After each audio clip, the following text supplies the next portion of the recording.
한번 말씀드리지만 너무 막 상세하게 왜 이렇게 나오냐 여기에 치중하지 마시고 이 사람들 무슨 얘기 하려고 하냐 했죠. 여기에 초점을 맞춰야 됩니다. 그것만 알아도 문제 다 풀립니다. 그리고 계산 문제는 한 문제가 나오는데 한 문제는 거의 기계적으로 푸는 문제 거의 정해져 있습니다. 몇 번 연습하시면 그 계산 문제는 조금 이따 할 건데 시험 볼 때까지 한 300번은 할 겁니다. 몇 번이라고요? 300번을 마시면 되고, 그리고 화장실에서 그 자동차 키 주신 분 계시면 자수하세요. 자동차 키. 여자분, 여자 화장실. 어떤 여자분이 와서 뭐 주웠어요? 근데 왜 주운 것처럼 얘기하세요? 예? 어떤 분이 여기 와서 물어봤는데 여기는 없나 보네요. 지갑처럼 생긴 옷 여기서 가지 없어졌답니다. 저번에 뭐 하나 놓고 내렸잖아. 지갑 놓고 내렸지 않았나? 키 놓고 내렸잖아요. 핸드폰. 그분이나 이분이나 똑같은 사람이네. 그죠? 예? 뭐냐? 저분도 찾을지 몰라요. 왜 저분은 못 찾는데. 그죠? 자, 지금 이 레일리의 이론은 뭐냐면 이렇게 이제 아까처럼 중력 모형에 따라 상권이 딱 정해지면서 여기 있는 사람은 무조건 이쪽으로 간다는 얘기죠. 저쪽 간다 그런 얘기인데, 자, 이 자연적인 장애인이라든가 구매 성향은 완전히 무시했다는 얘기죠.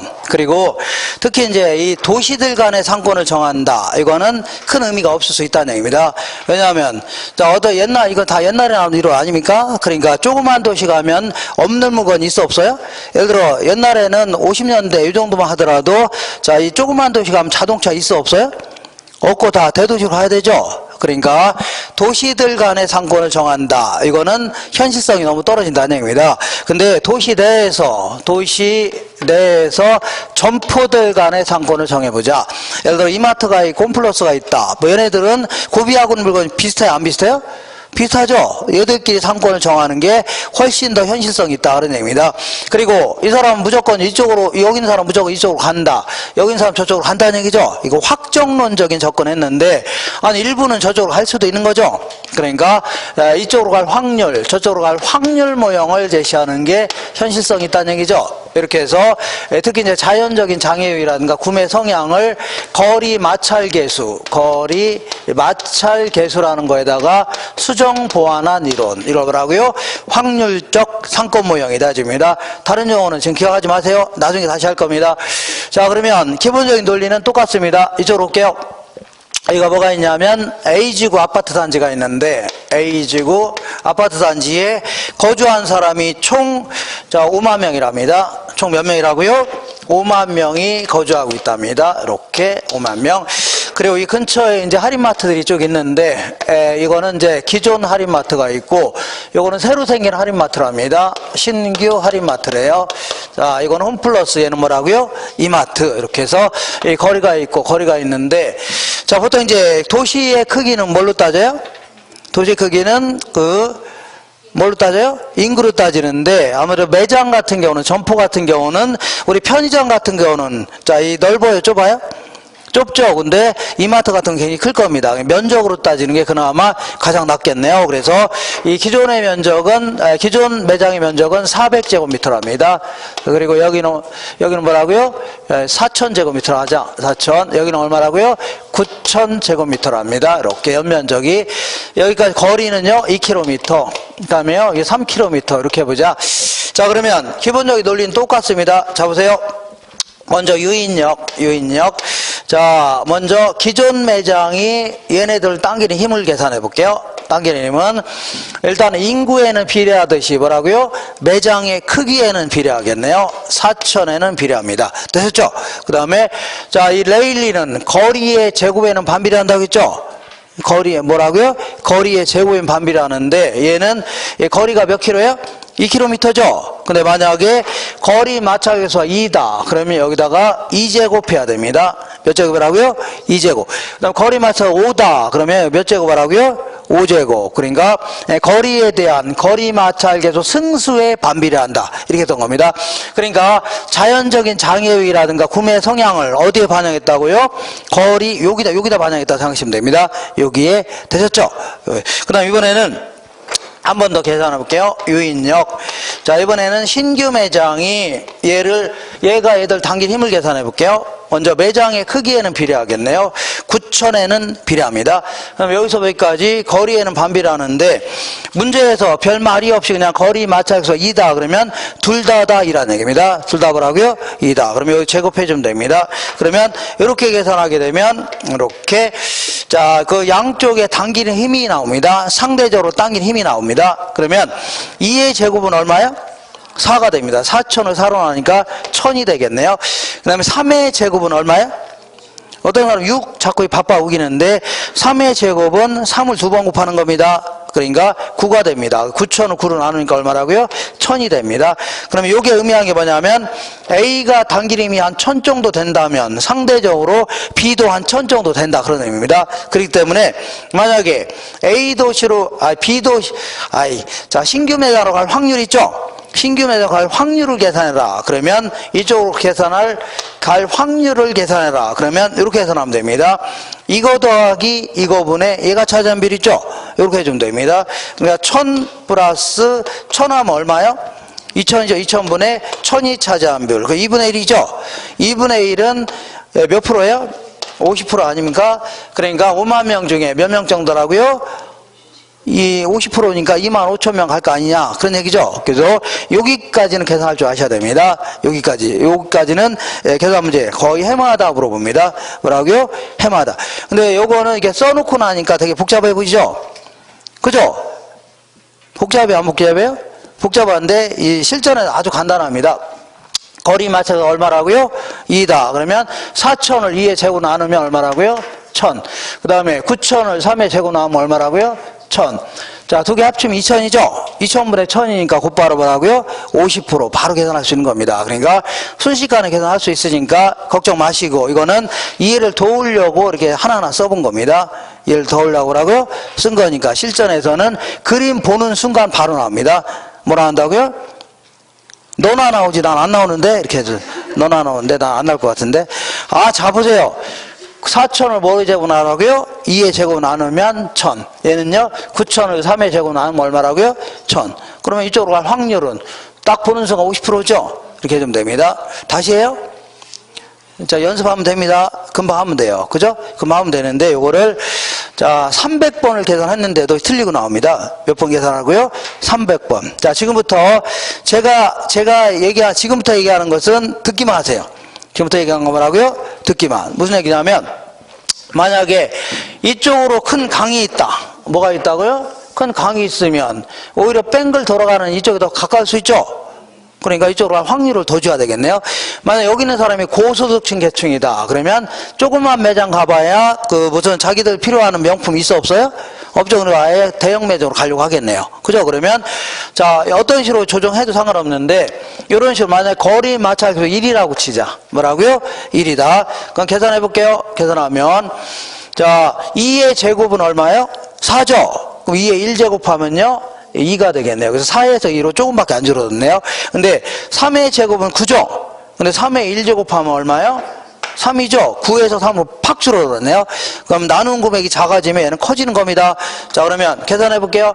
4,000을 2로 나누면 2,000이죠. 그 다음에 9,000을 3으로 나누면 3,000 아닙니까?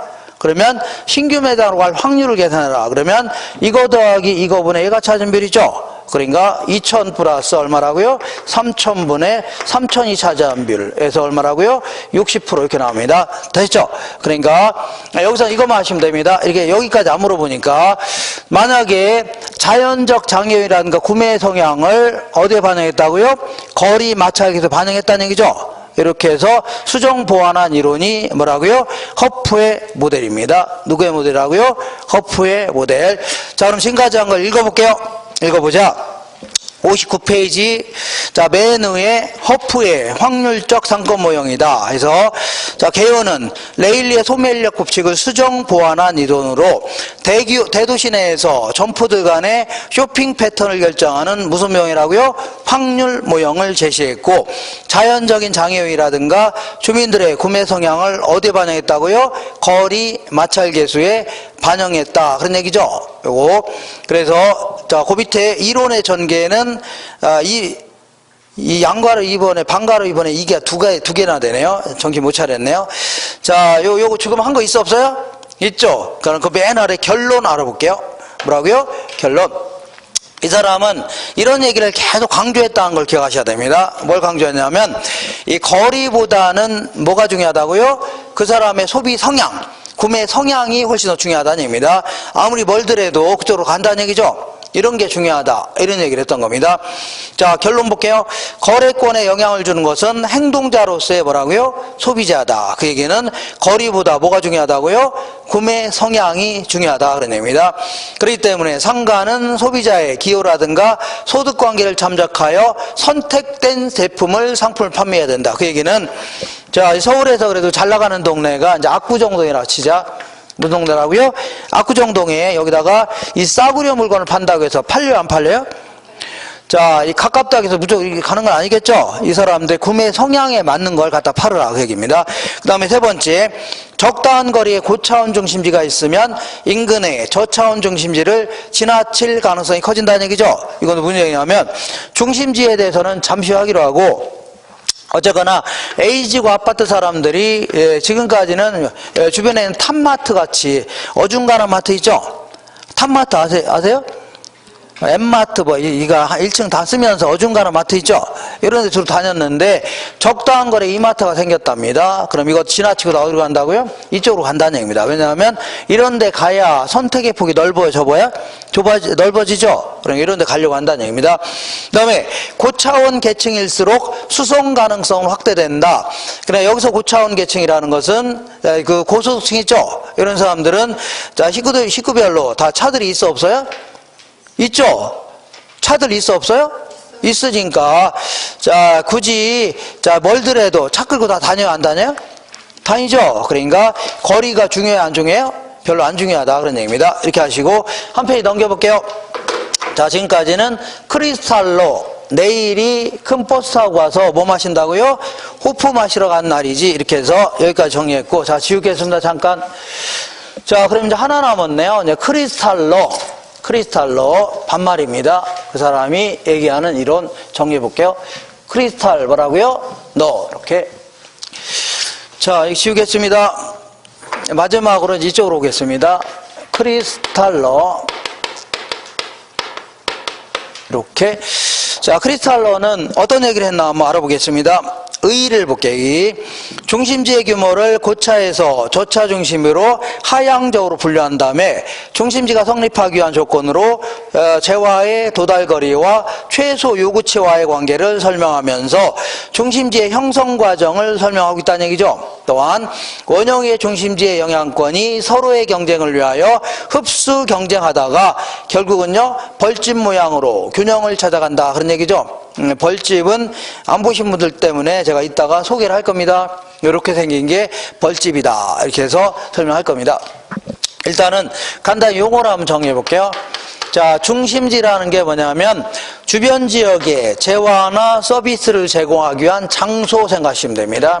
상점들이 밀집되어 있는 곳, 이런 걸요 중심지다. 그러면 우리 이마트 같은 경우는 요 앞에 여기 있죠? 호평동 몇 다시 몇 번째 있을 거 아닙니까? 이런 게 일종의 뭐라고요? 중심이다 생각하시면 됩니다. 그 다음에 상권이라는 게 뭐냐면 상권이라는 것은 고객들이 존재하는 권역 얘기합니다. 고객이 존재하는 범위, 이런 거라고요? 상권이다. 그러니까 백화점 같은 경우는 자, 그 아주 멀리서도 와요, 안 와요? 멀리서도 오죠. 이런 걸요. 자, 이거 상권이 넓다 해줍니다. 근데 이제 편의점 같은 경우는 동네 사람만 오죠. 이걸요. 상권이 좁다 해줍니다. 그래서 이거를 자, 상권이라 하는 겁니다. 이렇게 해서 상권이 정해질다. 그런 얘기인데, 요때 자, 이 크리스탈라는 이제 중심지를 크게 이제 세 가지 형태로 구분했습니다. 고차 중심지다, 중차 중심지다, 저차 중심지, 이렇게 해서 하향적으로 구분했는데, 요거는요 상권의 크기에 따라 구분한 겁니다. 뭐의 크기라고요? 상권의 크기에 따라서 구분했습니다. 자, 그러면 고차 중심지는 이렇게 이제 백화점 같은 거 생각하시면 됩니다. 뭐라고요? 잠깐만요. 자, 백화점 같은 경우는 상권이 넓어요, 좁아요? 넓죠? 이런 걸 뭐라고요? 고차 중심지 해주면 됩니다. 그 다음에 저차 중심지는 이제 편의점 같은 거 생각하시면 되겠네요. 이거는 동네 사람 나오죠? 이걸요 저차 중심지 해주면 됩니다. 그 다음에 중차는요 뭐 어중간한 마트 같은 거, 팜마트라든가 엠마트 이런 거 있어 없어요? 간혹 다 있죠?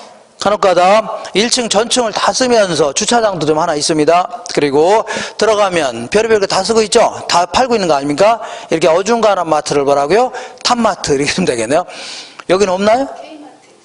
K마트요? 그죠? 어쨌거나 그런 걸 뭐라고요? 어중간한 거 이런 걸요. 자, 이걸 중차 중심지 해주면 됩니다. 되셨죠? 근데 이거를 아까 레일리 같은 경우는 도시들 간의 상권을 정해봤죠? 아까 했어요? 안 했어요? 했죠. 그런데 하나의 도시가 하나의 뭐가 될 수 있다고요? 중심지가 될 수도 있는 겁니다. 예를 들어 서울 같은 경우는 전국에서 물건 사러 와요, 하나요? 올 수 있죠. 이런 게 일종의 뭐라고요? 고차 중심지 해줍니다. 근데 이제 조그만 도시 같은 경우는 동네 사람 오겠죠. 이걸요 저차 중심지 할 수 있는데, 그럼 또 헷갈립니다. 헷갈리니까 그냥 점포를 생각하시면 됩니다. 뭘 생각하라고요? 점포라든가 상점들이 밀집되어 있는 장소 이런 거 생각하시면 됩니다. 됐죠? 그러면 이렇게 해서 일단은 자, 이 그 중심지가 성립하기 위한 조건을 제시했습니다. 이걸요 성립 조건이다 해주는데 아주 논리 자체가 간단합니다. 간단한데 어떻게 하면 어렵게 설명할까 이렇게 했다는 얘기죠. 문제는 이런 얘기입니다. 내가 여기다가 이제 호평 지역에다가 갈비집 하려고 합니다. 뭐 하려고요? 갈비집. 근데 한 달에 한 1,500명 정도는 와줘야 망하지 않고 버틸 수 있답니다. 한 달에 몇 명이라고요? 1,500명. 그죠? 이렇게 이 정도는 와줘야 버틸 수 있는데 막상 입점하게 되면 한 2,000명 정도는 올 것 같다. 그러면 입점해야 돼? 안 해야 돼요? 해야 되겠죠? 그러니까 요걸 최소 요구치, 예를 뭐라고요? 재화의 도달거리 이렇게 얘기합니다. 이렇게 어렵게만 설명합니다. 아주 간단한 논리를 제가 아까 뭐라고 했어요? 아주 간단한 거를 어떻게 하면 학생들 괴롭힐까 작정하고 있는 거죠?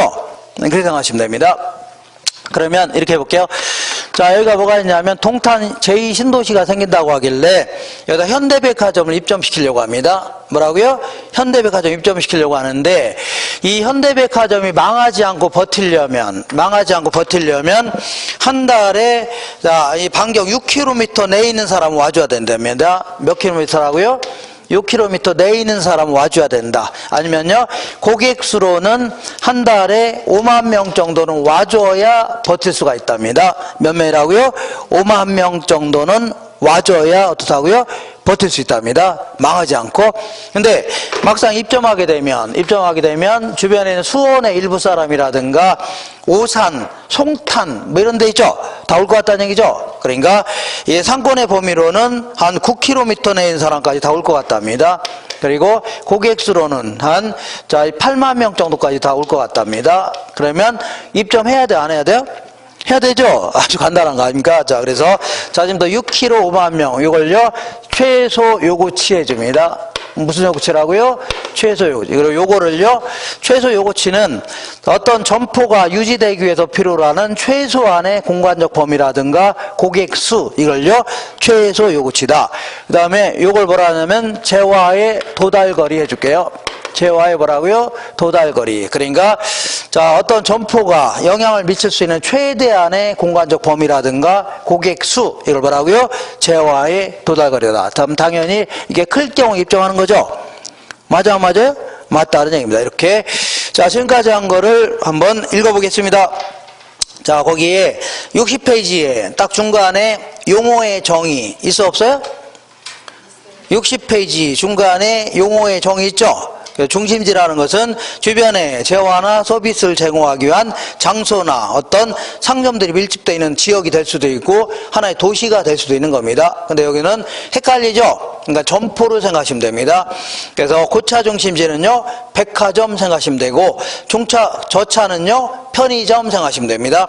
그 다음에 그 밑으로 쭉 내려가면 최소 요구치가 있는데, 중심지가 유지되기 위하여 필요로 하는 최소한의 고객수 또는 상권의 범위, 요걸요 최소 요구치 해줍니다. 그 다음에 재화의 도달거리는요, 중심지 기능이 주변 지역에 미치는 최대한의 고객수라든가 공간의 범위 있죠? 이러고라고요 재화의 도달거리 해줍니다. 오른쪽 메뉴 해볼게요. 중심지가 성립하기 위한 조건은 최소 요구치보다 뭐가 커야 돼요? 재화의 도달거리가 커야 되는 겁니다. 아주 간단한 거 아닙니까? 아까 갈비집 생각하시면 됩니다. 갈비집 아주 간단한 건데 이렇게 어렵게 설명하고 있는 겁니다. 어떻게 하라고요? 이렇게 어렵게 생각하는 겁니다. 설명하고 있는 겁니다. 그죠? 아닌 것 같아요? 자, 그러면 이번에는 균형을 찾아나가는 과정 알아볼게요. 자, 그러면 만약에 만약에 이 동탄 지역이 홈플러스가 하나밖에 안 들어왔다. 뭐라고요? 홈플러스가 하나밖에 안 들어왔다. 그러면 얘들은 동글동글하게 하면서 상권 이렇게 범위가 넓어지겠죠? 원형으로 넓어질 겁니다. 근데 이제 홈플러스도 자기네들 최소 요구치는 이 정도고, 도달거리가 이 정도 되니까 입점했죠? 그 다음에 롯데, 이마트도 지도 이렇게 입점했다는 얘기입니다. 롯데마트도 입점했죠? 입점하고 났더니 이런 지역은 아직 재화가 도달이 안 되는 지역이 있어 없어요? 있죠. 이거 가만두지 않아요? 가만두지 않겠죠. 치열하게 광고 경쟁 이런 거 하려고 할 겁니다. 그잖아요? 그러다 보니까 어떤 형태로 바뀌어 나가냐면 이러한 형태로 바뀌어 나갑니다. 이렇게 요거는요 홈플러스, 얘는 뭐라고요? 이마트, 얘는 롯데마트. 이렇게 하다 보니까 뭐가 생기냐면 이렇게 경합지역이 생겨요, 안 생겨요? 여기 생겼다는 얘기죠. 그러면 요런 지역은 여기가 가까우니까 여기 가려고 할 겁니다. 이런 지역 여기 가려고 하겠죠. 근데 이런 지역은 어중간한 지역이니까 이쪽으로 갈 수도 있고 저쪽으로 갈 수 있는 거죠. 그죠? 근데 만약에 이 홈플러스가 이마트보다 훨씬 더 품질이 좋다. 그러면 홈플러스로 가려고 하겠죠. 아니면 똑같은 물건인데 가격이 훨씬 싸다. 그러면 어디로 가요? 홈플러스 가려고 할 겁니다. 그죠? 그러면 품질이라든가 가격에서 남도보다 비싸게 받거나 품질이 떨어지면 얘들은 손님 다 뺏겨요, 안 뺏겨요? 뺏긴다는 얘기입니다. 그러다 보니까 장기적으로는 결국은 가격이나 품질은 비슷해집니다. 예컨대 제가 이제 김포에 사는데, 김포에 이제 풍무지구에 홈플러스가 있거든요. 거기 이제 지하로 이렇게 쭉 내려가다 보면 뭐가 있냐면, 지하에 먹는 매장 있죠?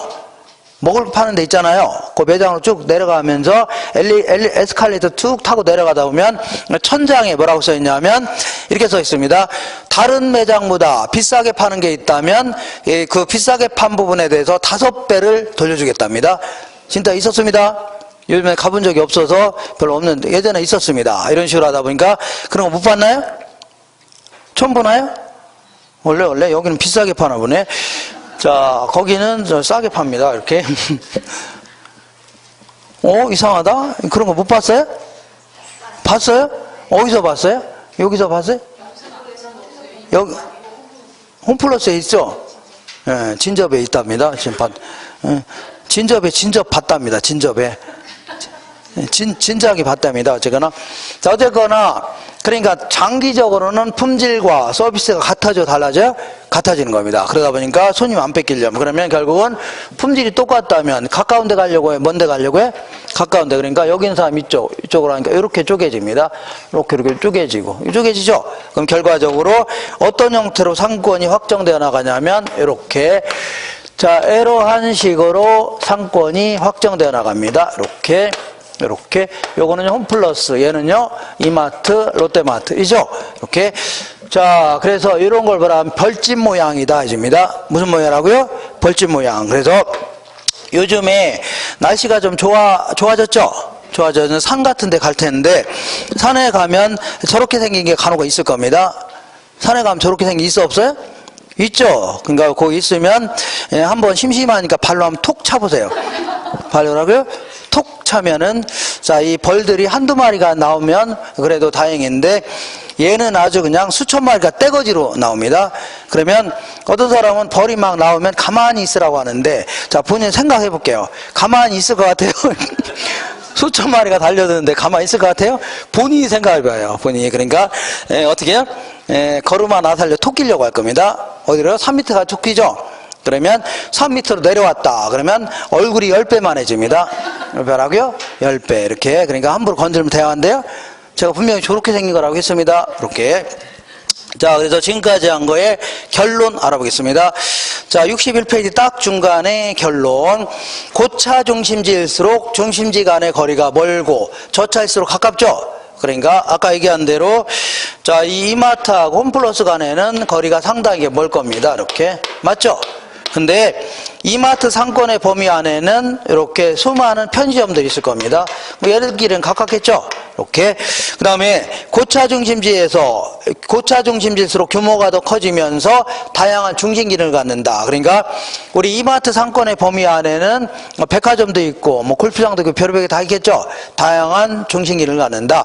저차에서 고차로 갈수록 피라미드 형태가 이루어집니다. 무슨 얘기냐면 이런 얘기입니다. 우리 자, 편의점들은 굉장히 많이 있을 겁니다. 이마트 상권의 범위 안에.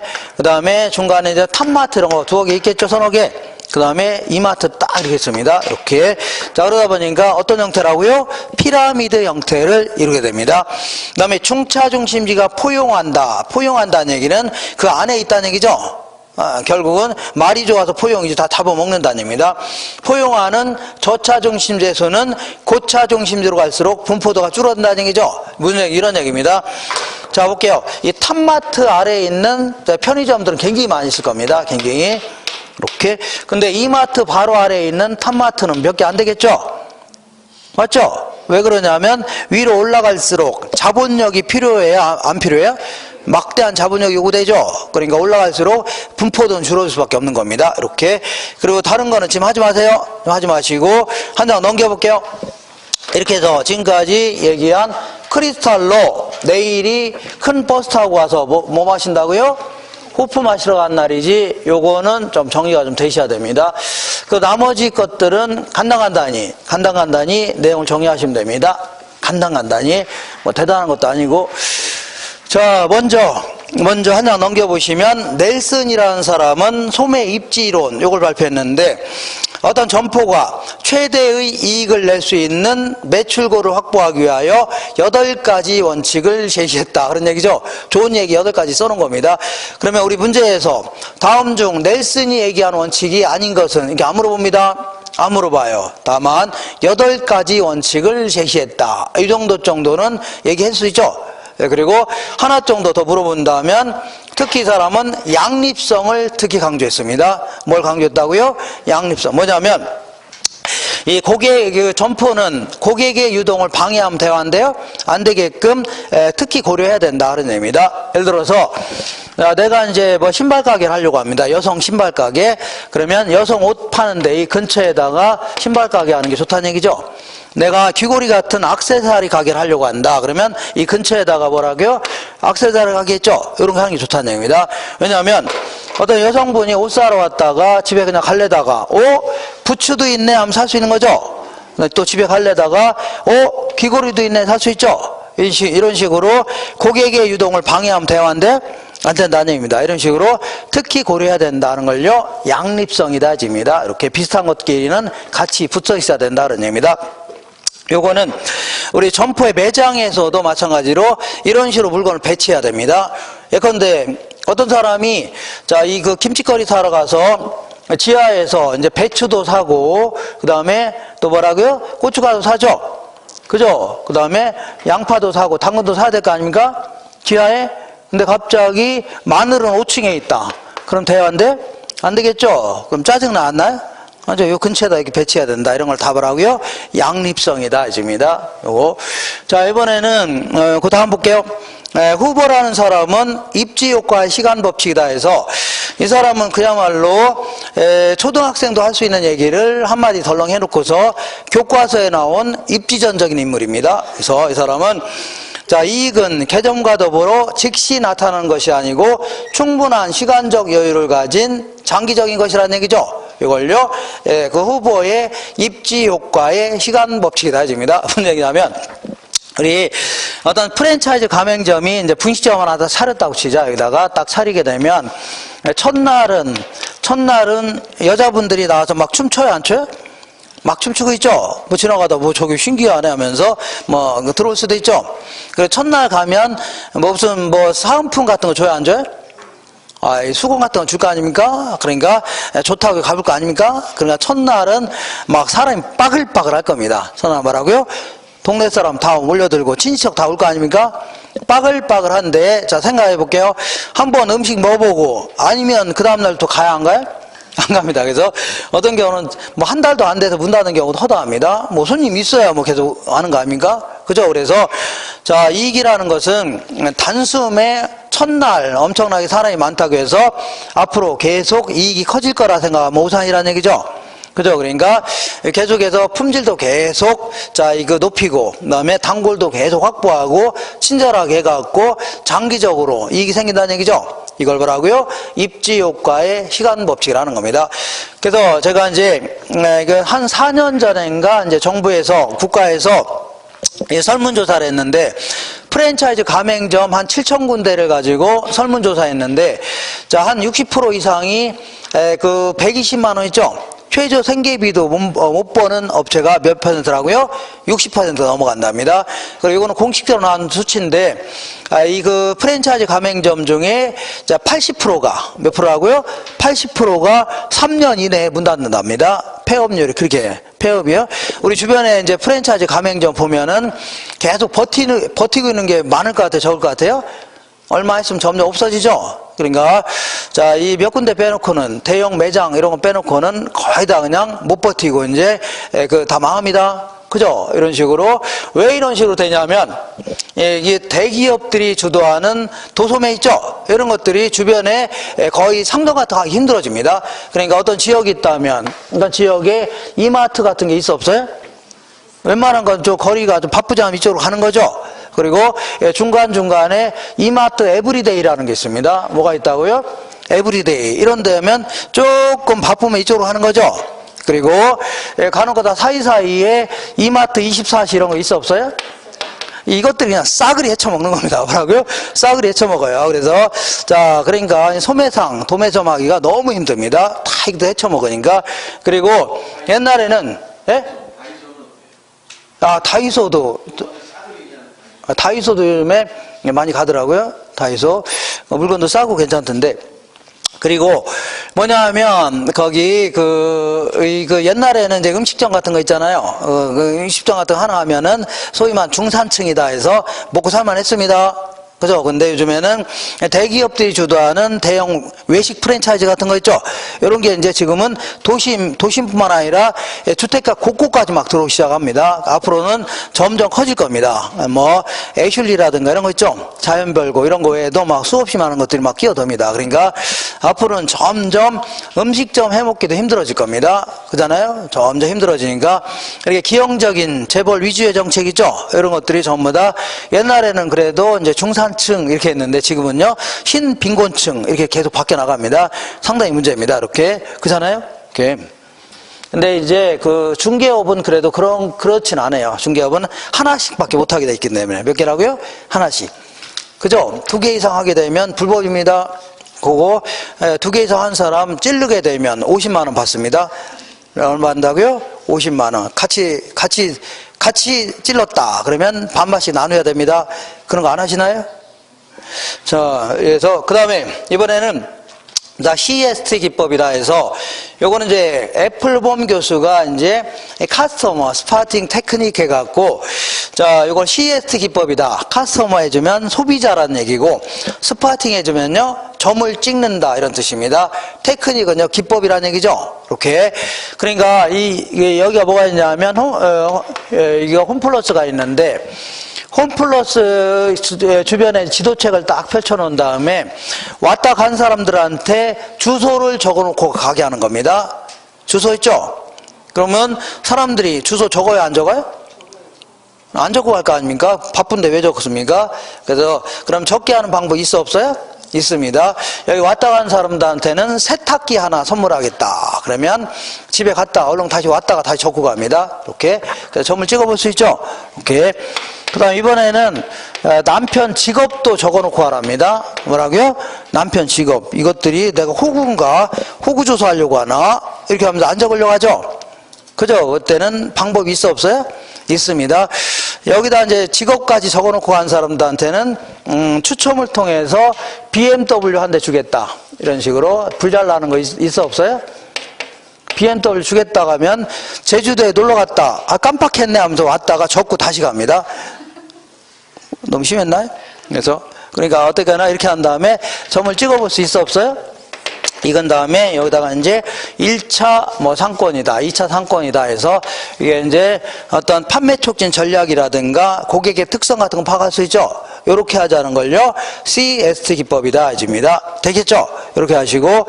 자, 이번에는 이렇게 간단히 말뜻만 하시면 됩니다. 간단히.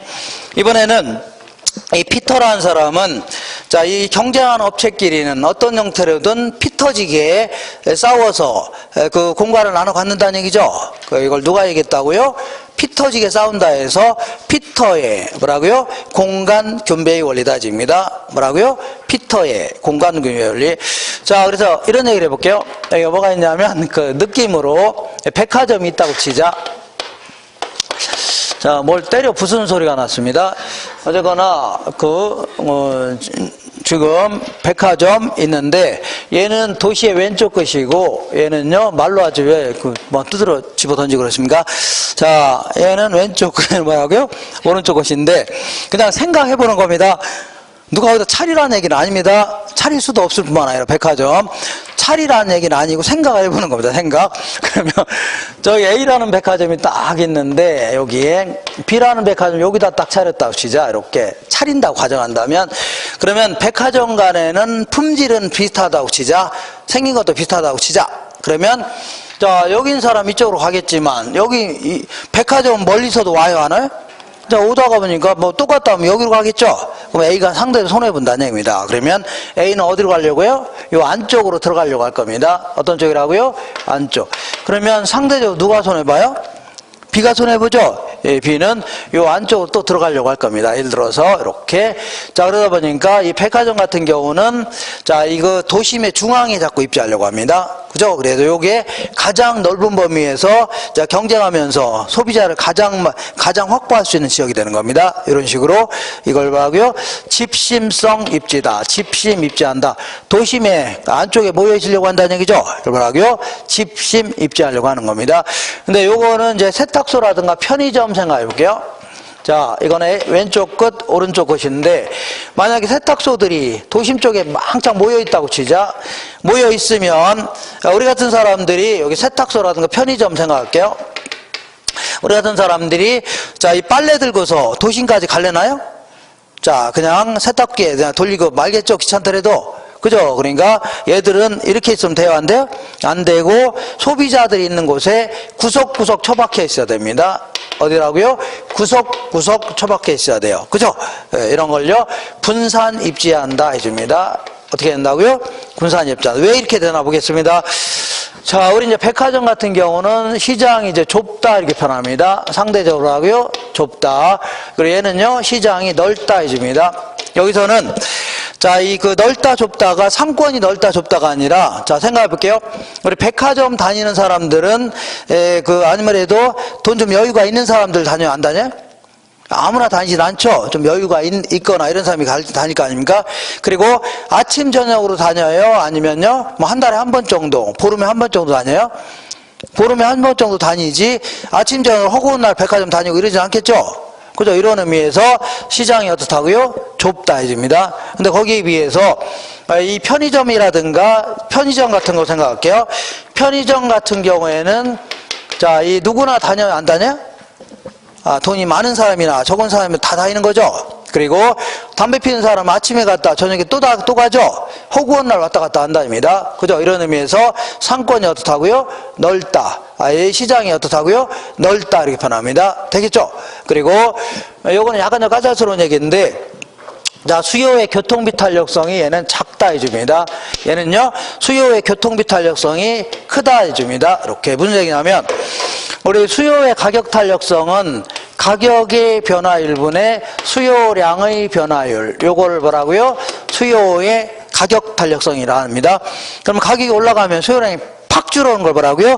탄력성이 크다. 가격이 올라갔음에도 불구하고 수요량이 거의 안 줄어오는 걸요? 비탄력적이다. 쌀 같은 경우는 뭐라고요?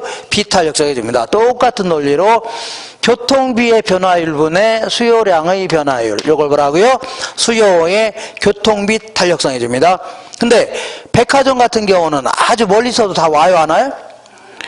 자, 다 멀리서 차 끌고 버스 타고 지하철 타고 다 와요, 하나요? 오죠. 그러니까 교통비가 증가한다 하더라도 수요량이 크게 안 줄어든다는 얘기입니다. 그냥 멀리서 다 온다는 얘기입니다. 그죠? 자, 근데 우리 이제 편의점 같은 거 볼게요. 편의점은 교통비가 증가하면 그 상점에 가려고 안 가려고 해? 차 끌고 무슨 담배 사러 갑니까? 그러지 않겠죠? 그러니까 얘네들은 교통비가 증가하면 수요량이 팍 줄어듭니다. 그렇기 때문에 얘들은 소비자 있는 곳에 구석구석 있어야 됩니다. 바로 옆에 있어야 돼요. 알겠나요? 그래서 뭐라고요? 수요의 교통비 탄력성이 크다 해줍니다. 되겠나요? 이렇게 해서 여기에 이 사람이 이 논리에 따라서 점포를 크게 네 가지 형태로 구분했는데, 자, 맨 먼저 거기 나온 것처럼 집심성 점포다 해서 배우지의 중심지에 입지해야 유리한 점포 있죠? 이걸 뭐라고요? 집심성 점포라는 겁니다. 요거는 전부 다 이제 옛날 1950년대, 이때 60년대, 이때 다 나온 이론이기 때문에 그때를 가정해야 되지, 요즘에 우리 동네 아파트 단지에도 무슨 CGV 하나 있는데요. 이렇게 하시면 안 됩니다. 아주 옛날에 생각하셔야 돼요. 옛날에 백화점이라든가 영화관 같은 경우는 도심의 한복판에 있었습니다. 그래서 제가 이제 고등학교 때까지는 대전에서 이렇게 다녔는데, 대전역이 딱 있다면 여기 또 옛날에 도청 딱 있었습니다. 이렇게. 그래서 여기에 뭐가 있냐면, 여기 이제 중앙극장이라는 게 있었습니다. 여기 아카데미 극장. 이렇게 해서 여기 한두 개 있는데, 이렇게 해서 도심에 딱 있었습니다. 이렇게 생각하셔야지, 우리 동네 생각하시면 안 됩니다. 그죠? 그래서 제가 고등학교 때 학교 이제 땡땡이 치고, 뭐라고요? 땡땡이 치고 이제 여기 영화관에 딱 간 거 아닙니까? 그죠? 그래서 이제 2층에서 딱 보고 있는데, 다른 학교 애들도 그 단체 영화로 보러 온 겁니다. 어떻게 본다고요? 단체 영화 딱 보고 있는데, 그냥 이제 잘 보고 있는데, 뒤에 있는 놈이 탁탁, 어깨를 탁탁, 발로 탁탁 치는 거 아닙니까? 그래서 저 기분 나빠요, 안 나빠요? 기분 나쁠 거 아닙니까? 하지 마라, 이렇게 한 거 아닙니까? 그런데도 불구하고 탁탁 계속 치는 겁니다. 그죠? 그래서 제가 의자에 올라가서 2단 옆차기로 탁 차는 거 아닙니까? 그랬더니 그 전교생 500명이 막 달라드는 거 아닙니까? 그 친구. 그래서 어떻게 해요? 한두 명이 달라들면 어떻게 해결했는데, 떼거지로 달려드니까 어떻게 해야 돼요? 토끼가 되겠네요. 그죠? 그래서 이제 어디에 토꼈어요? 화장실 쪽으로 토낀 거 아닙니까? 그랬더니 500명이 달라드는 겁니다. 그래서 위에서 제가 2단 옆차기, 3단 옆차기 이렇게 하고 다 그 500명을 다 물리친 거 아닙니까? 그죠? 예? 그래서 요건 제 얘기가 아니라 영화 친구에서 장동건하고 유호성이 그랬구나. 죄송합니다. 전주알 깜짝 놀랐네요. 그래서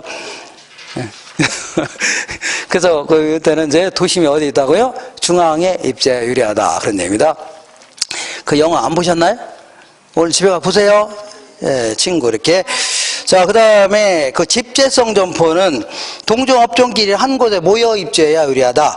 제가 이제 예전에 이제 의정부에서 저기 포천 쪽으로 가다 보면 이제 이게 의정부 시내에서 포천 쪽으로 가다 보면 여기 저기 그 대진대학교라고 이제 나간 적이 있었는데, 가다 보면은 여기 반경 거의 한 8km 정도 됩니다.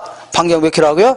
5km 막 이 정도 되는데, 이 가구점들이, 대한민국의 가구점이라는 거는, 자, 잠만 처질러 자는 뭐라고요? 시몬스밖에 몰랐습니다, 진짜. 근데 이렇게 많은 줄 처음 알았습니다. 대한민국에 있는 가구점들은 다 여기 몰려 있습니다. 엄청나게 많습니다.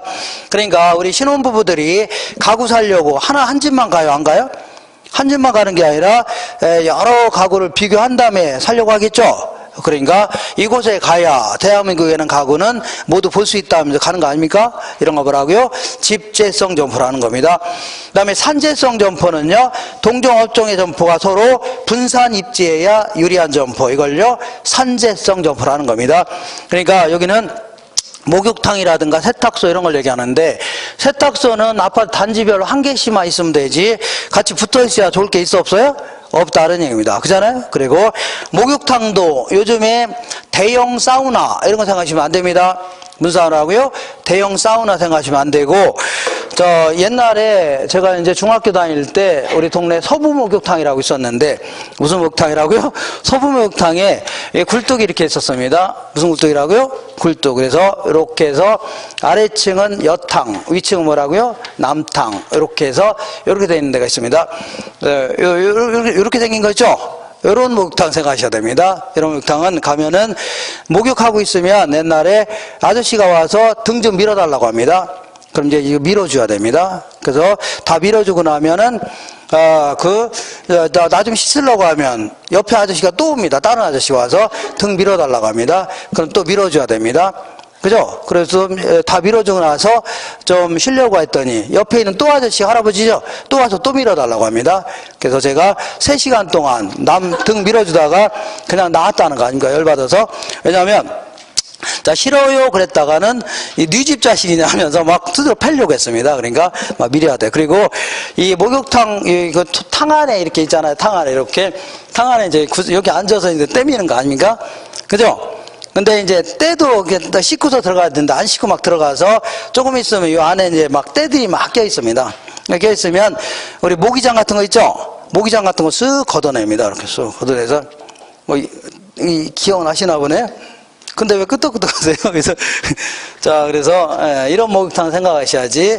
자, 그 다음에 국부적 집중적 점포하면요, 동종업종끼리 국부적 중심지에 입지해야 유리하다. 여기서 국부적이라는 것은 뭐 관련 산업이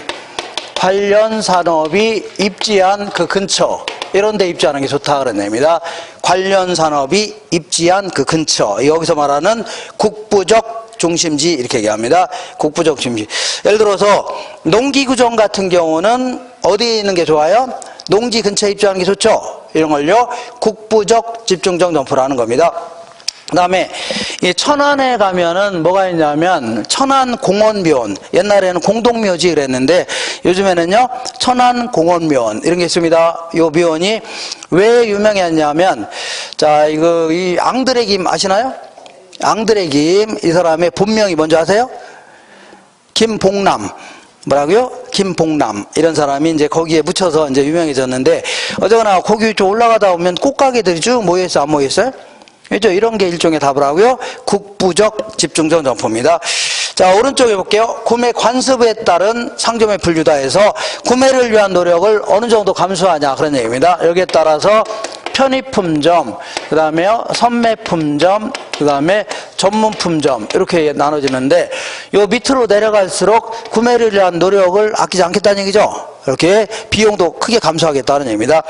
자, 먼저 편의품점은 일상의 생활 필수품. 그러니까 내가 어떤 사람이 담배 사려고 이 집 갈까 저 집 갈까 고민해요, 안 해요? 고민 안 하죠? 그러니까 아무 집이나 닥친 대로 가려고 할 겁니다. 좀 불친절하더라도 해도 이걸 뭐라고요? 편의품점 해줍니다. 그 다음에 선매품점은 여성옷 생각하시면 됩니다. 자, 이 여성들이 옷 사러 가서 아무 옷이나 사요, 안 사요? 안 사죠. 이 집 저 집 다니면서 품질이라든가 디자인 아니면 뭐 스타일 같은 거 있죠. 가격 이런 거 다 비교한 다음에 마음에 드는 거 고르려고 하죠. 이런 걸 뭐라고요? 선매품점 해줍니다. 뭐라고요? 선매품점. 이렇게. 자, 그 다음에 전문품점은요, 이 구매를 위한 노력과 비용을 아끼지 않겠다는 얘기입니다. 이건 진짜 고급자가 들어가야 됩니다. 진짜 뭐라고요? 짝퉁이 들어가면 안 됩니다. 뭐라고요? 고급자. 예를 들어 부산에 있는 사람이 서울에 가서 고급 외제 승용차 사려고 서울에 강남까지도 갈 수 있는 거죠. 이런 걸 뭐라고요? 이거를 이거 전문품점이라는 겁니다. 어떤 토요일 날 유명한 음식점을 찾아서 식구들 데리고 수원까지도 수원 너무 가깝네요. 천안까지도 갈 수 있어 없어요? 있죠. 이런 게 일종의 답을 하고요. 전문품점이다. 그러니까 구매를 위한 노력과 비용을 아끼지 않는 걸 뭐라고요? 전문 품점이라는 겁니다. 그래서 전 세계에서 가장 비싼 차가 어떤 차인 줄 아세요? 예? 어떻게 알았어요? 내가 얘기했나요? 자, 이 부가티 승용차입니다. 예, 이게 왜냐하면 이 부가티가 난다 해서 뭐라고요? 부가티 승용차입니다. 뭐가 티가 난다고요? 부가티가 난다 해서 부가티다. 그래서 이 차는 이제 이건희 회장이 이 차를 이제 부가티 르와이와르라는 이런 차를 갖고 있는데, 여기 98년도에 도미노 피자 사장 있죠? 여기다 이 사람한테 그 100억 주고, 얼마 주고요? 100억 주고 중고로 산 겁니다. 뭐라고요? 중고. 새 차는 더 비쌉니다. 그래서 전 세계에서 부가티 르와이와르라는 차는 전세 6대밖에 없습니다. 그래서 주문 제작해서 타고 다니는 차입니다. 이걸 뭐라고요? 주문 제작. 그래서 이걸 뭐라고요? 부가티 승용차다. 뭐가 티가 난다고요? 부가티가 난다 해서 부가티 승용차입니다. 그죠? 그래서 그리고 이 사람은 또 이제 부가티 베이롱이라는 이런 차도 있는데 그거는 60억짜리입니다. 이렇게. 그리고 이 사람은 이제 그 차가 한 30대 정도 있다고 이제 알려져 있습니다. 자, 전 세계에서 유명한 차 있죠? 요거 뭐가 있냐면 그 롤스로이스 이런 것들, 벤틀리 아니면 마흐바인가 뭐 이런 거 있죠? 이런 거에서 한 30여 대 정도 자동차 수직광입니다. 저는 이제 학교 다닐 때 중학교 때 우표 수직광이었습니다. 뭐라고요? 우표. 근데 이 사람은요, 뭐 수직광이라고요? 자동차 수직광입니다. 이렇게. 그죠? 이렇게. 그리고 이 사람은 800억짜리 비행기도 하나 갖고 있는데, 그것도 300억 정도 들여서 뉴질랜드에서 인테리어 한 거 있죠? 이거 갖고 있다가 6년 만에 한 대씩 교체합니다. 뭘 교체한다고요? 6년 만에 보잉사로부터. 근데 저 같은 경우에는 중고차를 6년 만에 한 대씩 교체합니다. 이렇게. 재미없나요? 야, 너 빨리 끝내라 그런 것 같은데요. 그죠? 재미없어요? 재미없답니다. 자, 그 다음에 거의 하나만 하고 바로 끝낼 겁니다. 볼게요. 시장의 획정 방법이다 해서, 자, 그 상권을 정해보는 방법이 있는데, 여기에는 크게, 자, 시장 침투법은, 우리 이제 편의점이, 백화점이라든가 홈플러스 같은 경우는, 아까 볼게요. A라는 아파트 지구가 있는데, 이거는 기존 마트가 있고, 이거는 신규 마트. 있어, 없어요? 아까 있었죠? 그럼 아까 같이 중력 모형에 따라서 이쪽으로 갈 확률이 60%다. 이쪽으로 갈 확률이 40%다. 그러면 이 60%가 이 지역의 상권이 되는 겁니다. 이런 식으로 하는 걸 뭐라고요? 시장 침투법 해줍니다. 뭐라고요? 시장 침투법. 자, 그래서 중력 모형 등을 통해서 그 상권을 정해보는 걸요. 시장 침투법. 그 다음에 공간 접근법, 독점법은요. 지역 독점이라든가 거리 제한을 두는 업종. 예를 들어서 자, 어떤 사람이 롯데리아하고 본사하고 롯데리아를 하려는 계약을 체결했습니다. 롯데리아 체인점. 근데 만약에 이 동네에 여기다 입점했는데 또 다른 롯데리아를 또 집어넣으면 이 사람이 가만히 있지 않아요? 가만히 있지 않겠죠? 그러니까 아예 계약할 때 이렇게 할 겁니다. 이 정도 범위 내에서는 다른 롯데리아를 집어넣지 않는 조건을 할 수도 있죠. 이렇게 한다면 이 롯데리아는 이게 상권이 되는 겁니다. 이렇게 정한 걸 뭐라고요? 자, 이 공간 독점법 해줍니다. 뭐라고요? 공간 독점법. 그 다음에 분산시장 접근법은 아까 부가티 승용차 같은 경우는 그건 최상위 0.0001%만 사는 거고, 롤스로이스 같은 경우는 대한민국의 0.01%만 탈 수 있다고 치자. 그러면 이 0.01%가 상권이 되는 거죠. 이렇게 정한 걸 뭐라고요? 이거를 분산시장 접근법 해줍니다. 되겠나요? 이렇게 해서 오늘 요 정도 하고 좀 더